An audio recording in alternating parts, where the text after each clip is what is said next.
ولی یک افسوس من در دلم هست و طلب هستم و یک فرد عادیم و یک شهروند،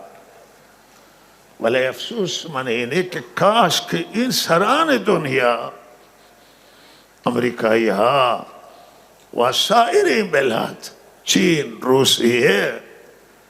و اروپا و اینها، کاش که یک فکری میکردن که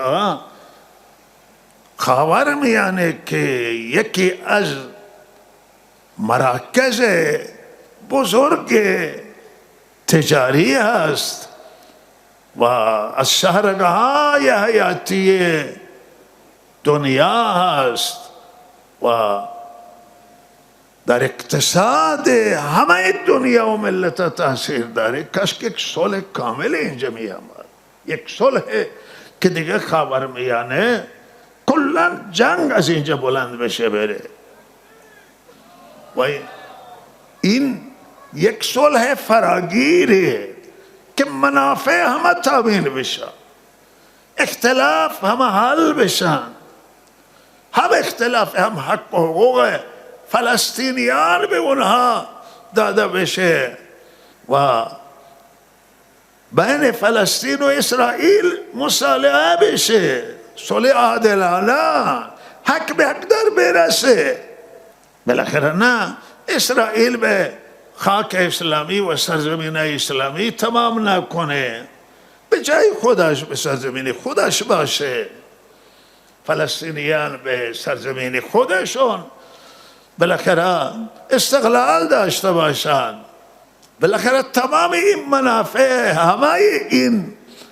ابرها که دنیا استفاده کرده به مثل سابق استفاده بکنه و کشورهای تمام منطقه خاورمیانه در صلح زندگی بکنند، همه دستش توی کار باشه. این قدرت ها که همه منافع دارن، روسیه اینجا منافع داره، چین منافع داره، امریکا منافع داره، اروپا داره، منافع همه تحفظ بشه اینجا، اما منفعتشون ببرن و این کسانی که اینجا زندگی میکنه هم به صلح زندگی بگه خیلی آسانه، مشکل هم نیست. و بالاخره کسی همین طرح بده که بابا شما با اینقدر کشمکش و اینقدر کشتار و اینقدر درگیری همه این رو بیاری صلح بدید، دست همه رو بیارید توی کار و یک صلح کامله که همه دیگه حزب الله بره راحت بشه، اسرائیل بره به جای خودش و جای خودش، فلسطینی ها به جای خود، دیگران هم اگر این مسئله حل بشه دیگر مسئله نیابتی حل، مسئله رقابت تسلیحات در خاورمیانه حل، دیگه هیچ کسی دنبال بمب و موشک و هسته‌ای و اینا هم نخواهد رفت و هر کسی بیاید و اینجا بالاخره یکی از مسائل حیاتی بشریت اقتصاد و تجارت و کسب و کار، همه اینا تو یک مسیر صحیح برن دنبال کارشون. هر کسی خدا را قبول داره و باور داره و دین باور داره عبادت کنه، کسی نداره خودش بدانه و امنیت باشه و برای یک دیگه احترام قائل باشه، حقوق قرارداد نوشته بشه و هیچ چیزی کدوم قسمتش مشکلی که این کار نمیتونم بکنم و قبول دارم من آتش بس باشه خوبه، ولی باید فکر بیایم، فکر دائم بکنن، فکر فراگیر بکنن،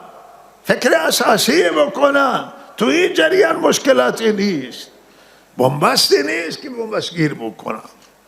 هر کسی به حق خودش را قانع بکنن، دنیا به حقوقش قانع باشه و لحاظا این مسئله چیزی خیلی حیاتی روی فکر بشه و کاش که اینها همین مسئله فکر کنند و بر همین صلح درست بکنند، برای همیشه این قضیه و قائله تمام به